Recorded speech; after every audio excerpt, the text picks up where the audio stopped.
What's going on, everybody? Welcome back to the Not a Sheep podcast. My name's Narwhal. I'm here with Matt. What's up? Matt, how you been, man? Dude, I've been good. Just tired. Yeah? I saw you posted in another rap challenge. I did. You've just been going hard with the rap challenges recently.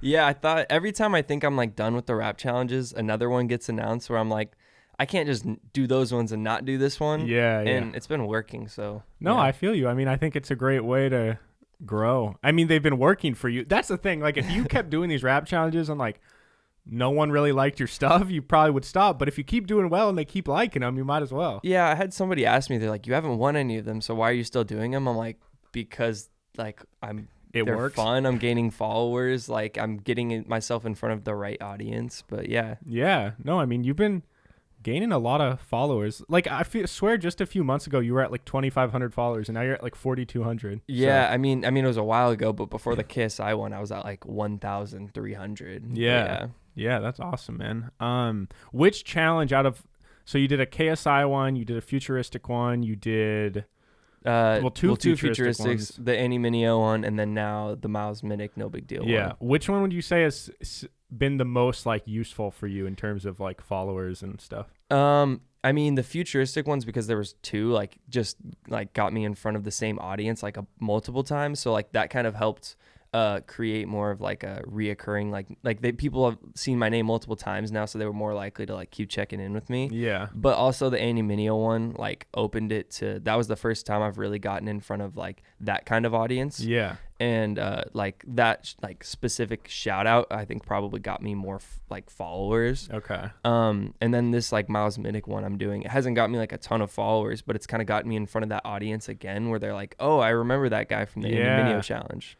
Yeah, it's interesting how some of the challenges, I'm just in a more broad sense, like in any music, there's probably certain songs or certain approaches you take where it's like, all right, this project or this song is going to get me, this is going to be more about growing a fan base, whereas this one is more about like this song might be more focused on creativity and like lyricalness, whereas this one's going to be more the hit. And I feel like with your challenges, it's like, all right, the Andy Mineo one, that guy has like 650,000 followers. Mm-hmm. So this is going to be, I'm not saying this is like your mindset, but like that's inevitably going to get you more followers than one hosted by a guy with like 50,000 followers. Right. But yeah. At the same time, the 50,000 follower challenge, it's like, all right, this is going to maybe help me develop more of like a personal relationship or get these people to know my name. Right. And I think the cool thing is the Andy Mineo one's like the most successful one I've done.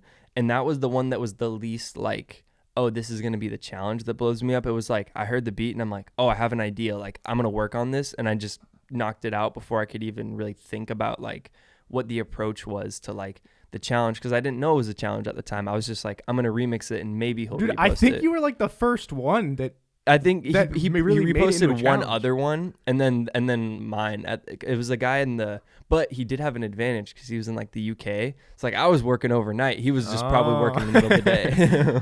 Yeah, no, it was funny. Like, I saw you posted a remix. For those of you who don't know, Andy, do you want to explain what it was? Yeah, so Andy Mineo dropped a song called Jackson Pollock, and I noticed with the song he dropped like a couple weeks before, there was an instrumental on like SoundCloud for it on his official page that he just never really mentioned. So I did a remix to that other one, but then when I was posting it, he dropped a new song with the instrumental and was like, he did one of those TikTok things where he raps like half of his own verse and then lets the second part open so that an artist can hop on it.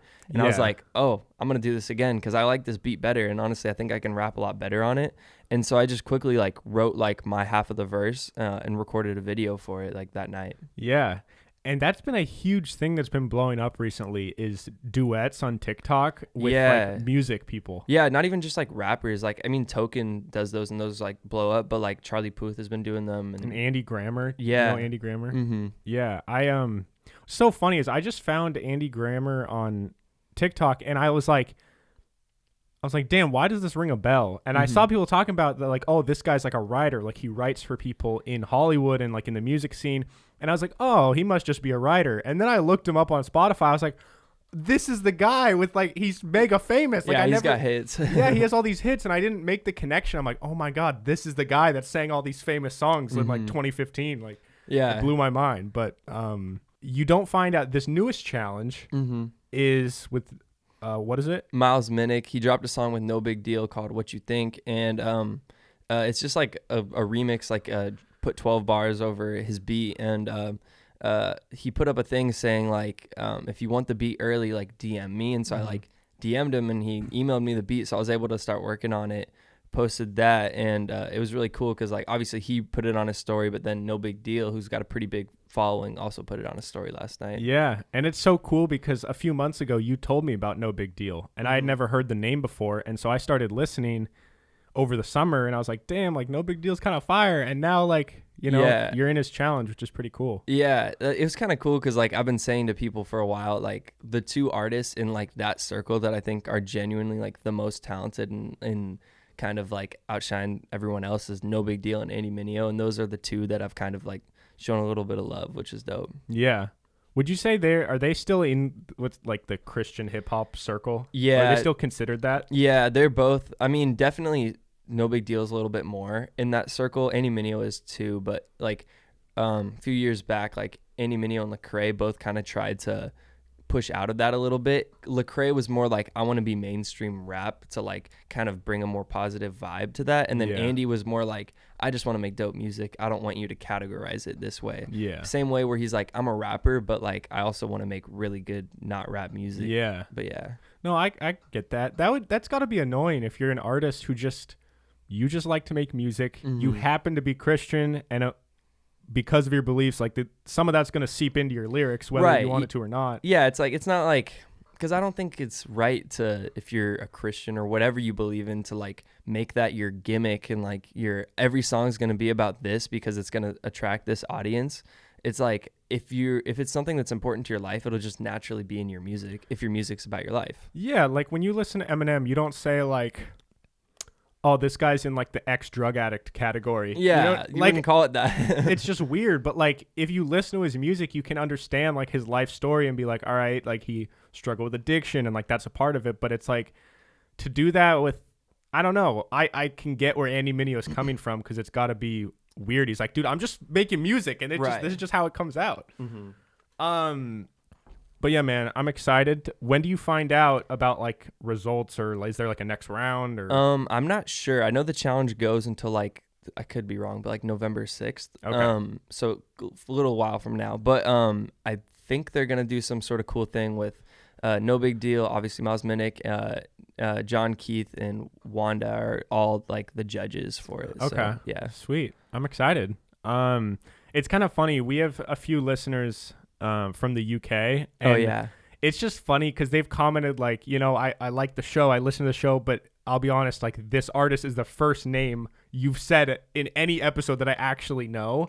And it's funny to me because of course we focus on hip hop usually because that's just what we're into. But like we'll talk about other stuff and we actually have some guests booked that are not hip hop at all. But it is funny because even our American fans, a lot of them probably don't know No Big Deal. Most of our Andy artists Mineo. we talk about. Yeah, and those are like the bigger artists we talk about. Yeah, like a lot of the people we talk about, even people in the US have no clue who they are. So if you don't know these artists, that's kind of the idea though, is like, you know, we could talk about Drake and, you know, Kanye all we want and like, but it's like every music show ever is going to talk about Drake and Kanye and all that stuff. So. Right. Send us some underground UK artists we can listen to. Yeah. We want to be on that. I'd like that. Shout out to Stephen Reese. Yeah. Steve. He's one of our listeners. He's a loyal listener of Pims as well. But before we get too much further into it, Matt and I wanted to kind of just update you guys. Not that we have like a crazy listener base, but we definitely got some people that like to listen every episode, and the show's growing. And we've made some changes, and we kind of want to talk about it. So, first thing is, I think we're gonna kind of stray away from our format of like every episode we're gonna alternate between a guest and then these types of episodes. I think these episodes are really fun because they're a lot more like don't really have to prep, and it's a lot more just like you and me talking. Yeah, the conversation will go in a different direction. But I think we've been moving towards like having guests on as much as we can, which has created a lot of new opportunities and conversations, I think, that are more important for like underground artists to really hear. Yeah. Just for anyone to hear, really, I think. And I think that like the conversations we can get out of like me, Matt, and in Adrian Strezzo or like Kevin Hackett, who's booked. Our next episode will be with Kevin Hackett, who we'll talk about in a little bit. But like, I think there's just going to be more little like golden nuggets in those conversations than in these. Not that these ones aren't good, but it's like we might as well take advantage of trying to talk to as many talented, cool people as we can. Mm-hmm. And we were a little skeptical of trying to do Zoom interviews. I think it's going pretty well so far. Obviously, there were some technical difficulties, but besides that, I think it's going really well. Yeah, no, and I like I'm such a video and like tech nerd that like a lot of people probably don't even notice or care about the video quality. A lot of people probably just watch the podcast and it's like, oh, it's whatever. It is what it is. But for me, if I watch a podcast and like if their mouth is a little out of sync with the words or if the camera quality is not good, it like really pisses me off. Mm-hmm. So, but I mean, we're getting over that. And fortunately, like Levi filmed with his camera and Kevin Hackett's going to film with his camera. So it'll all look good. But yeah, so that's that. And I think you guys will probably look forward to that anyways. And it gives us a good chance to develop a bigger fan base because if we interview a guy with 15,000 followers and he wants to post about it, we'll at least get like maybe like at least like 10 to 20 followers, maybe sometimes even like could get up to like 50. Yeah, and it's also just like a good way to bring their fans value because if you're an Adrian Stresso fan, he's not able to do a lot of interviews all the time. So it's like he posted a thing saying like, here's a little update on my life. I haven't really like sat down and talked to you guys in like a long form way in years. So yeah. And the thing is I kind of at one point I've had the thought of like, do I feel weird or do I feel like I'm kind of like trying to take advantage of someone's following if I'm to reach out to someone and be like, hey, you know, you're pretty famous, like Mm-hmm. I'd like to interview you or whatever. But like I've kind of come to realize that's just how like the world works. Like that's just smart business. It's not that I'm like, I don't only want to interview this person because they have followers. Yeah. I want to interview you because you have followers for a reason. You're good at what you do. You're popular. Like, of course I want to interview you. It just makes sense. And it's not that I'm trying to like leech off you or something. If you have 100,000 followers and I don't like your music, I'm not going to want to interview you. Right. And I think we do a pretty good job of like they say like business connections are all about bringing value to each other. And like, I think we do a pretty good job at least giving them some content to post about. Yeah, definitely. So with that being said, we have Kevin Hackett booked for next week. And then we also have quite a few artists. Like, honestly, Matt and I have been shocked. We've reached out to like 9 other artists right now. And all of them except one have responded and said yes. Yeah. So. Mm-hmm. It's pretty crazy to think that like they want to come on. But like, I think we're going to get some really dope conversations out of it. Yeah. We have like Nick D, who I talked about a few weeks ago that I just found his music recently. He agreed to be on, and he's been popping off recently. We have an EDM artist who I've known since like high school named Alexis Dawn. She's going to be on. She's been blowing up. She has songs in like Rocket League and stuff now. So she's like big time That's now. That's big, yeah. But yeah, I'm excited. And then also another thing that Matt and I wanted to like mix up a little bit is when we start the episodes, we were doing like welcome back to the show and then immediately ask everyone what they've been listening to, which I do like.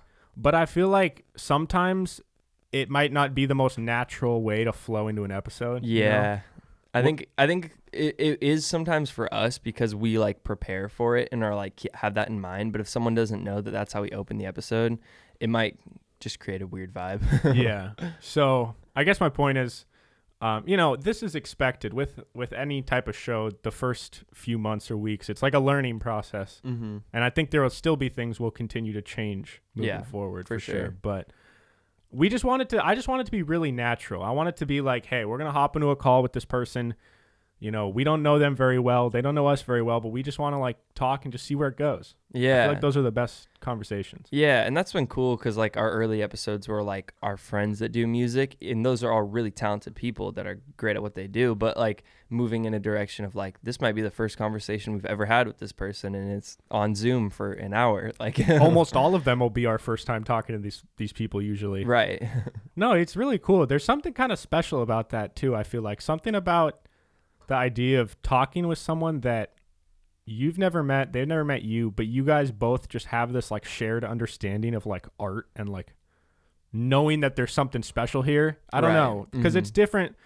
when you're an artist and you talk to an artist, you just get a different feeling out of that conversation than if you're talking to like a accountant or something. Mm-hmm. You know, when you have genuine interest in like what they have to say, and like whether or not like they could be saying something boring about how they like made it, but because it's about like something that's interesting to you, it's just completely changes it. Yeah. That's why I love just like podcasts, because it really lets you dive into these people and just like, I don't know. I really feel like when the conversation we had with Adrian, for example, last episode, you guys should definitely go watch it. Definitely our best episode. Yeah. But I left that feeling like inspired. And I'm not even the one who's like the listener. Like I'm the one trying to like lead the conversation and host it. But as a result, I also get inspired by that. And I feel like, obviously I don't know him very well, but I almost feel like, damn, this is like a new friend in a way. Right. Yeah. He was really genuine. So it was easy to like be inspired by what he had to say. And that's like, I definitely left that conversation feeling like I have a better understanding for what I want to do because of how he talked about what he was doing when he was my age. But yeah. Yeah. What's interesting about you, I feel like, is well, so what are some of the other biggest music podcasts and shows? There's like Breakfast Club. Yeah. There's Sway in the Morning. I mean, these are more like radio shows than like podcasts. But Breakfast Club, Complex, Everyday Struggle. Complex, yeah. Everyday Struggles with ones. Who? Who's the host of that's that? Academics and Wayno now, and what's the other girl's name? But that was the one that used to be Joe Budden. But yeah. But it's funny because a lot of these shows, I mean, Joe Budden was a music artist, right? Yeah. So, but he's kind of retired now. Yeah. It's just funny because a lot of these music shows, they're not people that actively make music themselves. Right. And that's kind of like my role in this is I'm like one of these hosts that doesn't make music but likes to talk to music people. Yeah. But I think it's cool because not only do you, like, you're an artist, but you're also actively trying to pursue that as well, which I think might be cool for the artists to kind of that we're interviewing and realize like these aren't just like radio hosts. You know? You can't do that in like other outlets. Like you can have a Jalen Rose who's a retired player like commentating over a basketball game, but you can't have Kevin Durant commentating over the Warriors game or whatever the game is. That would be kind of fire. Like every time Kevin Durant gets subbed out, he comes over, puts a headset on. He's just pissed. He's just like dripping sweat. That would actually be sick. Yo, they should do that. If a team gets eliminated from the playoffs, they have like, so the Warriors get eliminated in like the first round. So then in the second round through the NBA Finals, they have Steph Curry as one of the hosts. Yeah, and they just give him to a fat bonus. They would have to do that because I don't know if players would want to, but it would bring a lot of value to like understanding the NBA. Yeah, no, it's cool when you hear. It's kind of a good analogy in the NBA. It's cool when you get to listen to like. Well, a lot of people don't like Reggie Miller as a commentator. I like Reggie Miller. But like Jalen Rose or even like, you know, Shaq, Kenny, Kenny, it's cool. You get a different perspective. And I think the NBA is smart in really like hiring these guys because and like Tony Romo in the NFL, he's a great commentator because you get like insight that the average dude isn't going to give to the viewer. Right, yeah. But yeah, so that's the updates. I'm excited. We have 2 or 3 booked already and hopefully going to get like 4 or 5, you know, locked in. Yeah. If you guys have any artists you want to see, definitely DM us. And shout out to Rap Finds for always like showing love. Shout out to Rap Finds. He's got a really cool page. If you guys want to follow it, it's just at Rap Finds. Right, yeah. And he basically has an account where he promotes like underground hip hop artists. And he also has just been showing mad love to Matt's music and to our podcast. So. Yeah, he's got 2 playlists on Spotify you should check out too. Yeah. So anyways, what's been going on? One thing that I thought was pretty cool is NF dropped a single. Oh, and right. He basically tweeted out that said, hey, you know, every time I'm working on an album, there's always a few songs that don't really make the cut, and I end up just not releasing them because they don't fit the album. But this year, I kind of teased one. I leaked a song or whatever, and one of my fans did a cover of it, and I thought the cover was so good, and it added so much to the song that I wanted to then basically get her on the track officially and then release it. Mm-hmm. And did you listen to it? Yeah, I heard it a couple times, but like, I think that's such a cool thing, like whether or not you like NF, that like nowadays like fans can do these remixes and these covers and like it'll really be noticed and it can really be used on a song. Yeah, well that's like with all the challenges. Right. Andy Mineo, that challenge ended and he picked like 4 different people. Yeah, he picked 2 fans and then like 2 big artists that also just did the challenge and like threw them on the remix. Yeah, like and it's like an official remix. song now, so Yeah. you can go like add it to your playlist, and I think that's super cool. And so it's called Chasing, I believe, by NF, and it's just super cool because this girl, I think her name is Michaela, but like from my understanding, it's not like she's like a known singer. I think it was just like a fan had a has a guitar and likes to sing, and just now she's on a song with NF. Right. That's so fire. Mm-hmm. That's so sick. But yeah, so that happened the other week. I thought that was pretty cool. Kanye was on Joe Rogan. Yeah, Kanye's been pretty active recently. He dropped a song, went on Joe Rogan. A lot of mixed reviews on what Kanye said on Joe Rogan. I think if you've kept up with Kanye's interviews, this is probably like the most sane he's looked in a while and the most like tame. Me personally, I think Kanye is a genius. Don't think he should be in politics, but I think he's a genius. Yeah. But yeah. Yeah, well, just let's kind of like dive into your just thoughts about it. I haven't got a chance to watch it yet, but from what I've heard, maybe you can give some thoughts on it. I've heard some people say that was hard to watch. I think that if Charlemagne the God was to interview him, he could have done a lot better than Joe could have, of trying to tame him, call him out on his bullshit, and basically force him to give like better answers. Well, yeah, but I don't think that was Joe's goal. I think Joe was just looking for a conversation. He wasn't looking to attack Kanye. And he wasn't. And I don't think it's right to, I mean, like, because I don't think they went into it. I think he attacked him in a respectful way, because there was a few times when he's like, can we talk about like something serious? Like, what would be your stance on foreign policy? And Kanye would just sit there like, not without an answer for like 2 minutes, just staring. Just silence. Yeah, just silence. And that's hard to watch. Legit But 2 minutes? Like 45 seconds of just God, silence. that's so much silence. And in past Kanye interviews, he's done similar stuff of like, he'll sit there for like on average like 15 seconds to answer each question. And I don't think, I mean, obviously that's really weird, but like, I think that's him just not caring to look weird and wanting to give a genuine answer. And really, that might be a little bit of a positive way to look at him not being able to answer that question. But I think Kanye is a really genuine person. I just think he has very misdirected confidence. Yeah. No, and I think that makes sense. So you're saying you think that maybe someone else could have done a better job of like, if that was their goal. But you think Joe's goal was more of just have a casual, down-to-earth conversation with another person. Yeah, and that's like, I mean, I don't watch a ton of Joe Rogan, but from the things I've seen, it's more he wants to just have a better understanding. It's not like it's more like he's kind of taking his own preferences first on like what he wants out of the conversation, and that usually leads to the audience having a better understanding. Yeah. He's not like, he doesn't go into the Bob Lazar interview like, oh, you're like a psycho, this is all stupid, trying like to alien stuff, trying to attack him. He goes in like, so what's your side of the story? And then you can kind of think about it how you want. Yeah. Well, I've watched Joe Rogan for so long that like I would agree with that. I think Joe, and he's gotten so big and he's at the point where he's so rich, so famous, like he has no agenda, right? Like he has nothing to gain from trying to attack this person, or like he doesn't have some certain thing he's trying to accomplish. And he's really said, I watched the Matthew McConaughey interview with him, and he was saying in that interview, I just like to learn about people and listen to people and see what they have to say. He's like, I'm not going to agree with you, but he's like, right. But I'll sit there and I'll listen and I'll like take time to try and understand. Right. And I think was 100% his goal on the Kanye one. If you saw his post, he posted after, he's like, I feel like I have a really good understanding of this guy, like way better than I did before. And I think a lot of people will understand him better after watching. I guess maybe they didn't, because maybe it confused them even more because of just how all over the place Kanye is.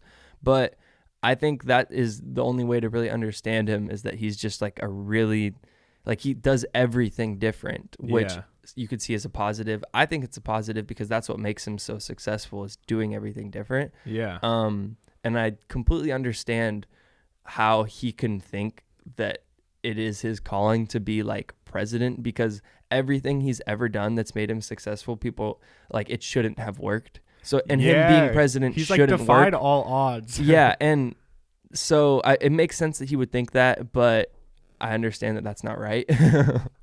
What I think is so cool about it is, like I said, I don't want to seem like I've watched it yet because I haven't had the chance yet. But from what you've described to me, even before the show, we were talking about this interview.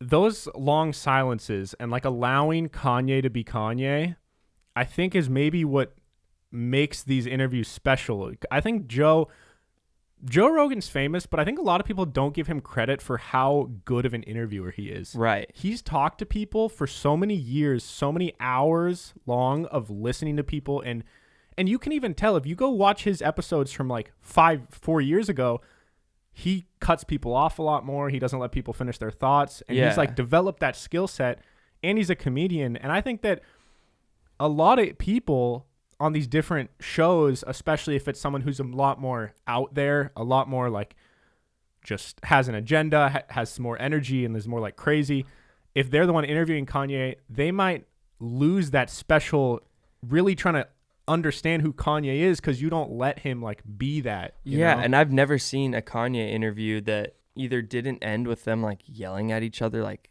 for interrupting, or like it's just you don't feel like you're getting a good understanding. Like think about all the famous times of Kanye like blowing up and getting mad. It's all been like conversations where he starts to say something controversial and they're like, what? That's messed up. And he kind of will say it's like because he didn't get to explain himself. Yeah, and now this time Joe got to really explain let himself. And there was times when he started to explain himself, and you realize, oh, like that is not a good explanation. But there's times when you really understand.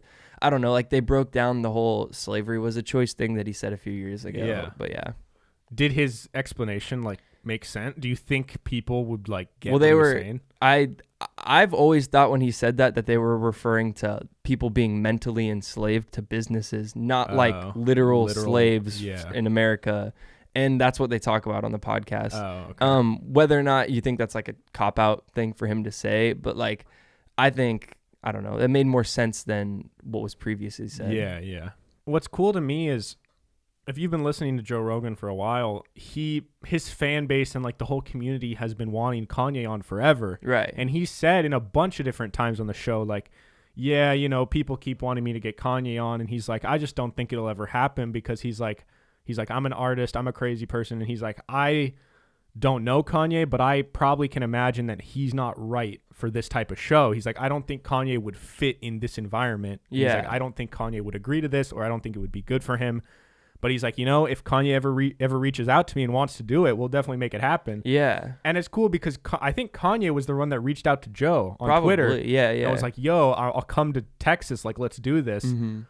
And that's also cool is it's not like, it was not a forced thing. It wasn't like, you know, all their managers like trying to get Kanye there. It was like, he wanted to be there. And so, I don't know. I got to watch it. I think it's Joe Rogan is in a lot of ways the right person to be interviewing because one, he doesn't have a political agenda. Two, he doesn't have a music agenda where like a Charlemagne who might think Kanye's music in the last 10 years is trash, like is going to say things differently than someone who just honestly doesn't care about that. They just know that Kanye is a really successful person. Yeah.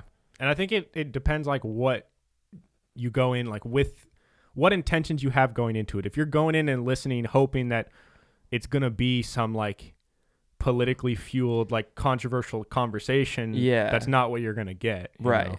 But yeah, that's intriguing. I got to go watch it. Moving on here. Something that like, you know, it's a conversation we have a lot because we've talked to a lot of independent artists and stuff. But I just saw kind of an interesting tweet. This was from a guy that works at a record label. I don't exactly know who he's with, but he tweeted, Unsigned Artists. Man, I just need a record deal, and then I'll finally be able to show the world what I can do. Signed Artists. Man, if I could only get the fuck out of this record deal, I'd be able to finally show the world what I can do. Right. And then he said, like, let's discuss. And I thought it was fitting because last night, I've talked about Cal Scrooby a whole bunch on this show. I'd love to interview him one day. One of my favorite artists. But he has these two little mini docu-series. They're only like 5 to 8 minutes. But it's for like his album that came out. And it was kind of behind the scenes of the process of it. And he was talking about like how, you know, he chose to become, like he was signed and now he's not. And like people think that he's unsigned because he can't get a deal. And he's like, no, he's like, I'm unsigned by choice because I I don't like this idea of, and something that he said that was super interesting to me is he's like, I don't want to be forced by like a record label and they tell me to do something and it's wrong, because then it's out of my control and it's something, it was a mistake not made by me. But he's like, at the same time, I also don't want the record label or someone controlling me to be right. And he's like, because then they're right. And like, in what sense? He's like, they're right because it sells more records, or they're right because I make more money. He's like, does that really make them right? Or does that just make it more profitable? Yeah. And it was a really interesting conversation. He's like, if I'm right about something, I want it to be because I know it's right and I feel it's right and I want it to be in my control. And I just thought it was kind of fitting because we talked to Adrian last week. Yeah. And I think a lot of guys, like even those independent guys, like I've heard Adrian say before, like, it's not like he's all about like being independent, but like if there ever was the right deal, he would like probably sign and be down to sign. But it's all about what your preferences are as an artist. And I think for most people, it's to have creative control, and you're not going to get that anymore. And also with labels, like they're also designed to like keep you in debt throughout your albums you drop. And there's just so much things that go into it that you wouldn't really expect, or you might overlook, that can, I don't know, like that's why artists are so like, I need to get out of this deal, but they can't. Yeah. Did you, when we talked to Adrian, did you feel like re-inspired, or kind of did it help you feel like, damn, like I'm okay, like, yeah, I'm good where I'm at? Definitely. It definitely like was a little bit of sense of like comfort in like knowing what I'm doing and that I'm like on the right track. Just because like I like what he had to say about no one is entitled to make it. It's like, and if you're really good and you don't make it, and someone's not that good and they do make it, like you can't be like mad at them, because no one's supposed to make it with this. It's just certain people do, and it's all about just working harder to give yourself that opportunity. But yeah, no, that's really interesting how he was saying like, it's not this person's fault they made it. Like, right. You don't have the right to be mad at someone because they made it, even if you don't think they're good. Like, and that's something I've struggled with in the past, is this sense of jealousy, I guess, in the creative world, which is not a good trait. Like, I don't like it, but I have had times where I know someone who makes content and maybe him and I were at the same level for a long time, and then they pop off and I'm still here, and I'm like, damn, I think my content's better than theirs. Yeah. But it's like, that doesn't give you a right to look at this person and say they don't deserve it, because they do, and or maybe they don't even deserve it, but like they're trying to do what you're doing. Yeah. Like you're the same the same here. They just happen to make it and you haven't yet. Right. And that's like, Illmind has said this a lot, where it's like it's really unhealthy to look at like success as like a limited thing, where it's like, say some artist, I don't know, like starts to blow up, and I'm like, well, now I can't make it because there's less room, or it's like I have to make it and put them down. It's like, no, you can all make it, especially with how much opportunity there is. Like, obviously not everyone's going to, but like if you're seeing someone else win and thinking that's taking away from your chance at winning, that's not right, and that's gonna ultimately help you lose. Yeah, because that's true, and it's hard to wrap your mind around the idea that there is like unlimited potential, because to me it makes sense that if one person makes it, there's a little less room there for someone else to make it. They filled up like a slot. Maybe for specific things, like if someone signs to Def Jam, like they're probably not going to sign another artist like at that exact moment in time, but like that's not the only form of success. Yeah, and if you choose to have the mindset of like, I'm happy for them and this is awesome and I wish it was me, but it's not, but I'm still going to be supportive, I've realized at least that'll help you in the long run, because that's healthy. Yeah, you develop this relationship with this person, and maybe you just reach out and say, hey man, like congratulations, that's awesome, right? And they know that, and they'll remember like stuff like that. Yeah, and that's 100% right, but it's also not about like, this person made it, like I'm gonna try to be bros with them, you know what I mean? It's like, it's about having genuine relationships in people you believe in, so that when they make it, it shows that you actually believed in them. You're not just believing in their success. Yeah. It'll be so funny to me when Whenever you pop off, Matt, and your music is blowing up, I cannot wait to see what type of DMs you get from people like from high school or someone who like didn't fuck with your music. And now they're like, yo, bro, like that's so sick, man. Yeah, it'll be interesting to see what happens, but it's a good problem to have, I guess. Yeah. I've always thought about like with Pims or if this show gets big, like what type of artists will like maybe there'll be an artist that we wanted to interview that didn't respond. And then like 3 years down the road, they're like, yo, like I'm dropping an album. I'd love to get on the show. And then it's like, then you're in control because you're like, damn, like you kind of ghosted me a couple years ago. Right. Yeah. Also, speaking of that and kind of what I was saying earlier, do you ever feel like, well, I don't know. So there, for example, in the podcast world, there's this podcast that I know that is about the same size as Peak to Middle School is, which is our other show. Okay. And I've reached out to them in the past, like a year ago when our show was way smaller. And I said, hey, love your guys' show. I'd love to collaborate. They kind of just ignored me. Yeah. But then a year later, our show's now bigger than their show. Mm-hmm. And they reached out to us and was like, hey, we'd love to have you guys on the show. Yeah. And like, I'm going to explain this, but then I want to talk to you if you've had this in terms of music. But like, At first, it kind of rubbed me the wrong way because I was like, damn, like you guys kind of ghosted us and now our show's a little bit bigger and now you want to have us on. So like, do you really even care?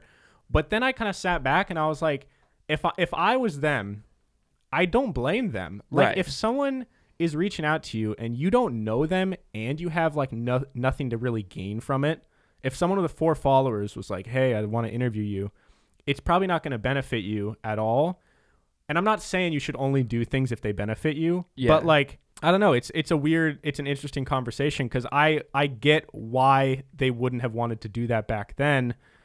And I kind of get like, it doesn't mean they're a bad person. I don't think if someone doesn't fuck with you when you have no followers, but some people do feel that way, that if someone doesn't fuck with you when you got 100 followers, why would they fuck with you if you have 100,000? I think it's a slippery slope where that can be very like egotistical, but like I completely get it. Like I remember beginning of this year there was this artist I found that was like a few thousand more followers bigger than me, but like I think he probably had 3,000 followers. I had 1,000, and this is right before I did all those challenges. And then I like wanted to do a song with him, and he was very like left me on red. And then I was like, wait, I'm gonna back it up a little bit. Okay. I messaged him at the beginning of the year, just saying like I really liked his music. He's from the same area, and like didn't say anything. And I just was like posting his songs and stuff like that, and he like would like the message, and not really say anything back. And then Rap Finds was posting both of us a lot, and he didn't really ever say anything. And then reached out to him to do a song, and he was just very like, here's my feature price, and like sent me a verse back, and like low key like dissed the song in the verse. And I'm like, I'm not gonna use this, but anyways, a few months later, do all these challenges. Rap Finds is posting both of us, and I think when I was like the cover artist for the previous playlist they did, and I went on the live with him, he like joined the live and was like, "What's up, Matt?" and was just like super nice. The Rap Finds guy. Yeah, no, the guy. The other artist. Yeah, was in the live with Rap Finds and was like super nice. And like, I understand it, but like it was kind of weird. You know what I mean? But yeah. Yeah, no, and I agree. It is a weird situation. And I just like, I don't know, like it kind of, those situations somewhat bother me, but at the same time, I really have to look at it like, if I was this other person, would I have done the same thing? And if the answer is yes, then I try and be like, all right, like, I don't really blame them. But no, there are times when it's like, man, fuck you. Right. But yeah, so what else been going on? You said Waka Flocka is a doctor now? So this happened at the beginning of the month. We just haven't really had a conversation like this on the show in a while. But Waka Flocka is now Dr. Waka Flocka. He got an honorary doctorate. Dr. Waka Flocka. And we were wondering, like, because a lot of big celebrities have like honorary degrees, which is like nothing against that, but it's like some people view that as like, oh, you're just giving it to them because they're a celebrity. But he scored a 34 on the ACT, and the max is a 36. So yeah, that's a pretty good score. Way better than I could have ever done, and most people. I didn't take the ACT, but like I'm assuming that's pretty good. So Waka Flocka is now Dr. Waka Flocka. So, but what is the honorary doctorate? Did he not earn the doctorate? Well, I don't think it. I could be wrong. I'm gonna look Oh. it up, but I'm pretty sure honorary degrees are like Different. Bill Gates. Even if he went to Harvard, but like he could get an honorary degree from like any school because like they just want to present it to you. He could get like an honorary business degree medal because of he's like honor. a really good business guy. Yeah. It's an academic degree for which a university has waived all of the usual requirements, such as matriculation, attendance, course credits. Yeah, so basically, he didn't actually go to the school for 8 years or whatever it is, but he got a doctorate, which that's really cool. Yeah, but if I got a doctorate and I spent 7 years or whatever, I'd be kind of pissed. I'd be like, dude, come on. They're definitely not looked at the same, but like, why does Waka Flocka need a doctorate in his career? He doesn't, but Now he's got Dr. Waka respect. Flocka? Yeah. No, that's sick.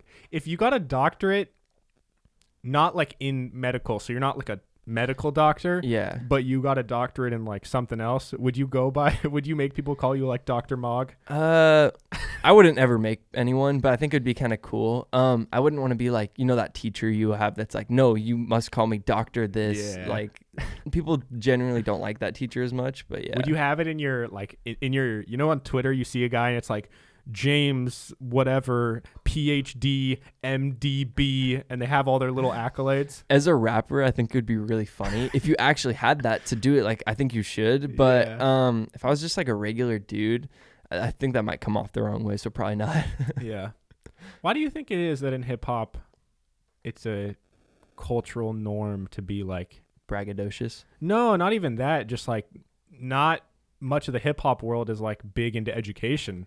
There's not like a, if you're in like the psychology field, everyone, you have to have like certain degrees, but in hip hop, I'd say most famous hip hop artists probably don't have degrees. Yeah, and I think it's all about like where hip hop originated from, being like New York. Like, think about what hip hop is. It's like rapping over like turntables, and like the point of that was like these are people that couldn't afford instruments and they wanted to make music, so they would get old records, spin them together, turn into DJing, which then DJs would just call out like random phrases to make people dance, which turned into rapping slowly. So it's all about kind of where it came from, is people that couldn't afford certain stuff. So like they're probably not able to afford going to school, and that's just kind of the culture it's been built off of, and that's what the content of the lyrics has always been about. And there are a lot of like educated like artists, but I don't know. I think it'll probably always be like that. Maybe it'll slowly get more and more progressive when it comes to like getting a degree, but at the same time, like the world's kind of moving in a way where it's like you either need way more schooling or just no schooling at all. Yeah. No, I guess I asked that question, but I already knew the answer. Right. But it's more of like, I don't know. It'll be interesting if things changed at some point. Mm-hmm. But then, like you said, that wouldn't really make sense because the world really is going in a place where you either need a degree 100% or you don't really need one at all. Yeah, and there's you a can lot be of an entrepreneur. Yeah, there's just a whole bunch of in between. There's so many people that get a degree in like something and then they get hired for a job after college in something totally unrelated and their degree is useless. Right.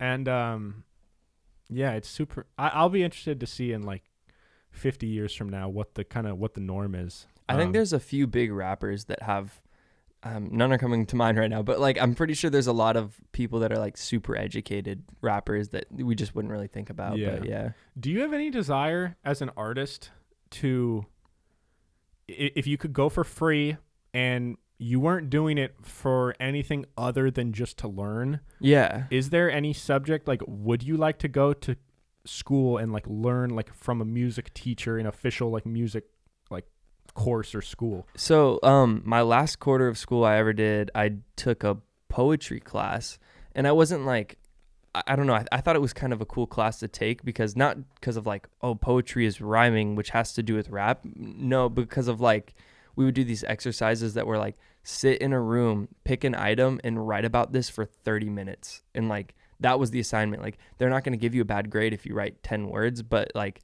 if you're really trying, like, it's a really good tool for like writing. Like, music is being able to take something so small and like give it so many details. It's like storytelling. Yeah. And so like, you would literally sit there and like write about a lamp for 30 minutes. And I thought that was a cool class. I don't know how much that would help me in like the real world, but like with music, there's a bunch of classes I would be down to take, and they might not even necessarily be like production classes.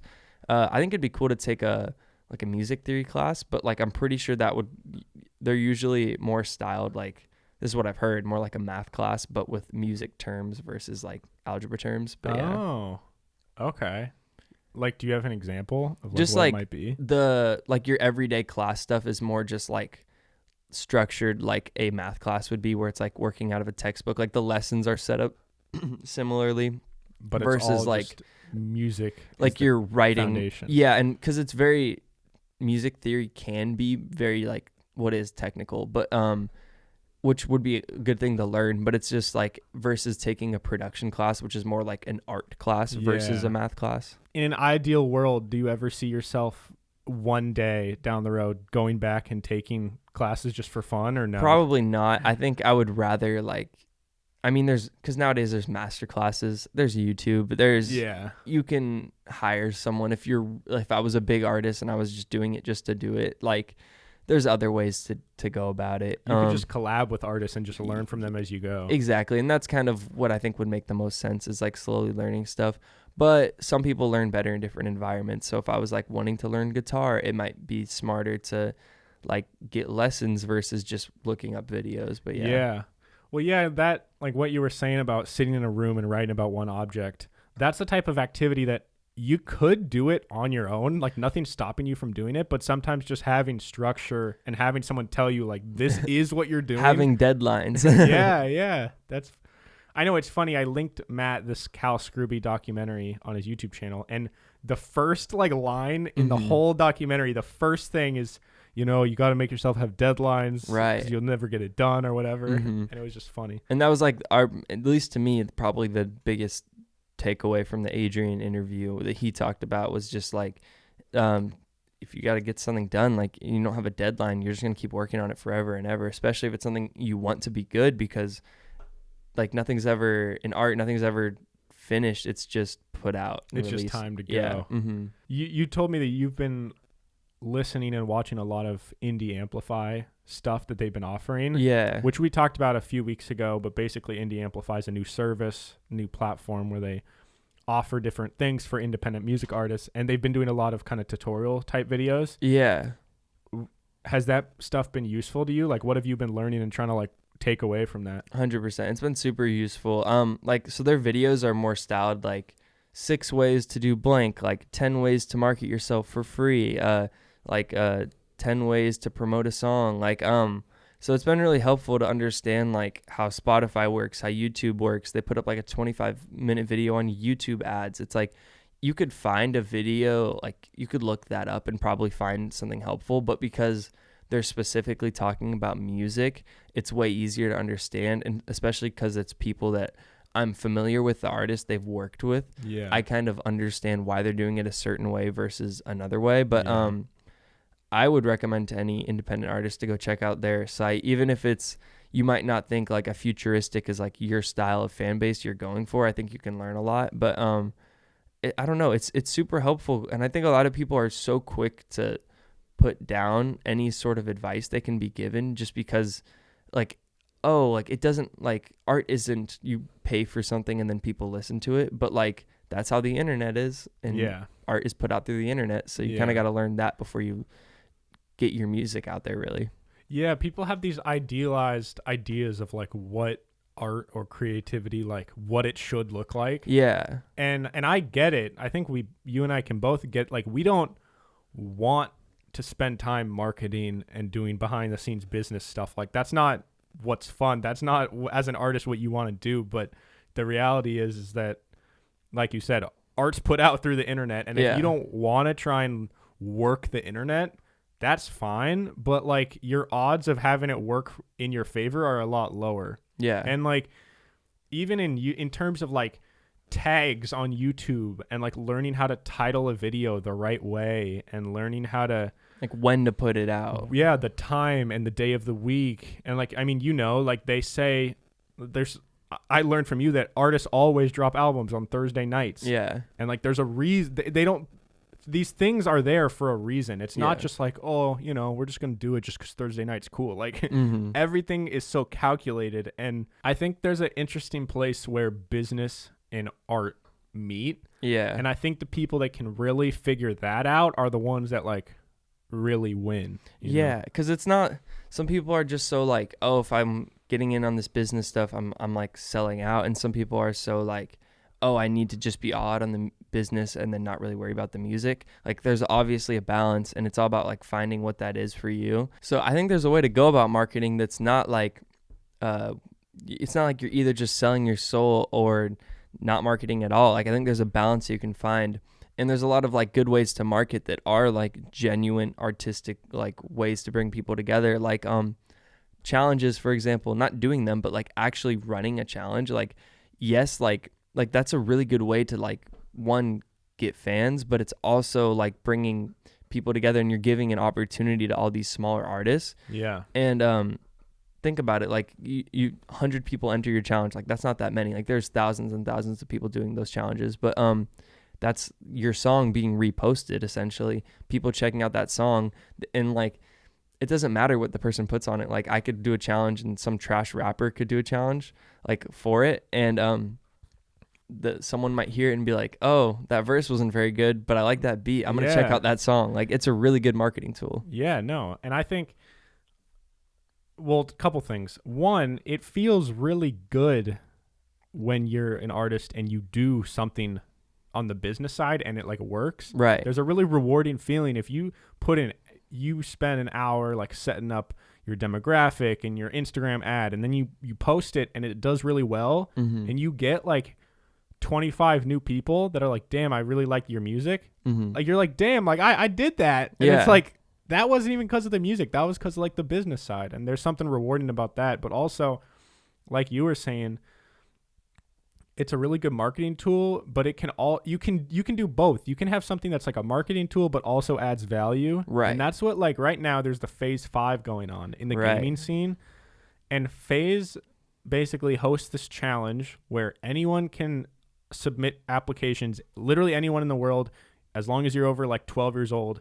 And you do a challenge, and then they pick 100 people out of the thousands and thousands, and then out of those 100 they have another round that takes another couple weeks, and then they pick 50, and the 50 do it, then they pick 20, and then they pick 5, and those 5 people get to join Phase. They get signed to like a contract, they get a sponsorship. Like, it's life-changing for these people.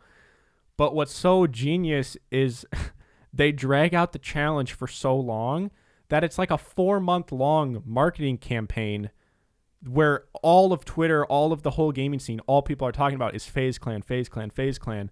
But they're also like making it entertaining, and they're changing people's lives also. Yeah, like, you make that top 100. Yes, you're not, even if you don't win, it's like you're getting so much more attention than you would have ever gotten for probably any other video you could have done. You know what I mean? Yeah, exactly. So, yeah, I definitely, in 2021, I'm kind of waiting for figuring out what the right song would be to do it for. But like, I want to do a challenge for one of my songs, and obviously I'm a small artist, so like there could be 5 to 10 submissions, but like even then it'd be cool. And then like have like a cash prize and have the actual winner of the song. Like, I'll do an official remix with them. I think that'd be really cool. Yeah. And I mean, even if there's only like 10 people or whatever, it's like, it still would be fun regardless. Right. And it just gives you more content. It gives this person like a cool feeling, like, dang, I got to do a song with this guy. Yeah, definitely. I don't know. I think that'd be cool. But yeah, man, I don't really have much else for this week, but I'm excited for the next couple weeks. This is kind of more, this episode was just to check in with you guys, you know, give us something to help us get ahead. We're recording it in like 2 days from now with Kevin Hackett. Yeah. If you want to catch up and be prepared for the next episode, go listen to Youth by Kevin Hackett. That'll be probably a lot of what we're talking about mixed with his like artistic career just in general. Yeah. If you guys don't know who he is, he's a graphic designer as well as a music artist. Yeah. And it's kind of interesting because he's one of the few guys I know that is kind of equally in both worlds of like the design world and the music world. Right. Yeah. It's not like Adrian, for example, is really in the audio engineering world, but Kevin's working at a big record label, Reach Records, and he helped work on like Lecrae's new album, which has John Legend on it. So like very big artists. Yeah. Thank you all so much for listening. Matt, this was fun. Yeah. I like this. I like these episodes. They get me inspired, and just talking about art is fun. Art. And like with Peak to Middle School, which is our other show, by the way, you guys should go check it out. It'll be linked down below. And I don't know. There's like this certain sense of like seriousness. Not that it's bad, but it's like I like it. I just feel like that show is so dumb, and it's like I'm so dumb all the time that I like getting to sit down and actually talk about something meaningful, you know? But yeah, Matt, where can the people follow you and keep up to date with all your stuff? You can follow me on Instagram, Twitter, and TikTok at @TheMattMog, and then my music is all on Apple Music and Spotify under Matt Mog. There you go. You got a couple new songs that came out in the last month or so. Yeah, got new stuff coming out on like Instagram coming soon, but yeah. Cool. You guys can follow me at Hey Narwhal on Instagram, Twitter, and TikTok. Follow this show at NAS Podcast on Instagram. And, you know, if you have any recommendations for artists you want to see us interview, definitely, you know, message us. We respond to all you guys. So thank you all so much, and we'll see you guys next week. Peace.